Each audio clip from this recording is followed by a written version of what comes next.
नमस्कार दोस्तों, please subscribe की घंटी बजा दो नई कहानी को पढ़ने और सुनने के लिए। कहानी शुरू करते हैं। महाभारत महाकाव्य में महाभारत के भीषण युद्ध का वर्णन है। किंतु आपने कभी सोचा है कि युद्ध के दौरान खाने भोजन का प्रबंध किसने किया होगा? जी हाँ, ठीक पढ़ा आपने। ये महाभारत का कभी प्रकाश में न लाया गया विषय है। दरअसल जब ये बात पक्की हो गई कि युद्ध होके ही रहेगा, तब भगवान श्री कृष्ण पांडव पक्ष के लिए दूसरे राज्यों से मित्र संबंध निभाने की मंशा से राज्यों के भ्रमण पर निकले और वे उडुपी पहुंच गए। श्री कृष्ण जब उडुपी के राजा से मित्र संबंध निभाने की बात कर रहे थे, तब राजा ने कहा कि इस युद्ध में निष्पक्ष रहकर दोनों पक्षों के लिए सेवा देंगे।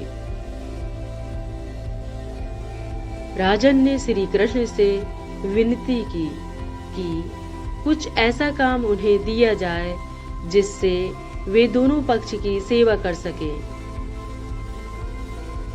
श्री कृष्ण ने तब उनके सामने दोनों ही पक्षों के लिए भोजन के प्रबंध के लिए कहा और एक शर्त रखी कि भोजन का एक भी अंश व्यर्थ न होने पाए। राजन दुविधा में पड़ गए थे कि प्रतिदिन युद्ध में लाखों सैनिक लड़ेंगे और कई शहीद होंगे, तो उन्हें कैसे मालूम पड़ेगा कि भोजन का प्रबंध कितने सैनिकों के लिए बनाना है।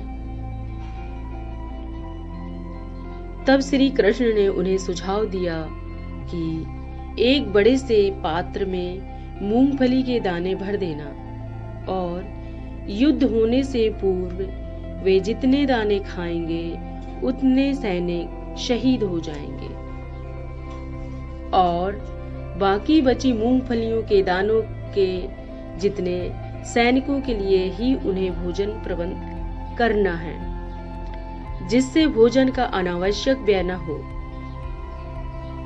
राजन पहले तो इसे मजाक समझे, लेकिन जब पहले दिन का युद्ध समाप्त हुआ और दूसरे दिन जब वे आए और उन्होंने मूंगफली खाई और बचे हुए दानों की मात्रा में उन्हें भोजन प्रबंध करने को कहा, तब उन्होंने भोजन बनाया और भोजन का एक भी अंश व्यर्थ न हुआ।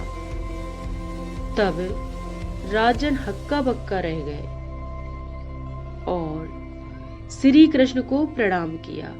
उन्हें पता चल गया कि ये सब श्री कृष्ण की ही लीला है। तो इस तरह उडुपी के राजन ने युद्ध के 18 दिनों तक भोजन प्रबंध किया और एक श्री कृष्ण ही थे जो लीला रच रहे थे। आप शायद जानते होंगे कि उडुपी का खाना भारतवर्ष में प्रसिद्ध है। आपको बता दें कि उडुपी आज दक्षिण भारत का हिस्सा है और पूरे भारत में दक्षिण भारतीय खाने का बोलबाला रहता है। दोस्तों, आज की कहानी कैसी है? यदि कोई त्रुटि हो तो जरूर बताना और अपने विचार शामिल करना, तथा चैनल पर नए हो तो चैनल को सब्सक्राइब करो, जिससे हर कहानी का नोटिफिकेशन सबसे पहले आपके पास आए। और हाँ, कहानी को लाइक व शेयर करो। धन्यवाद।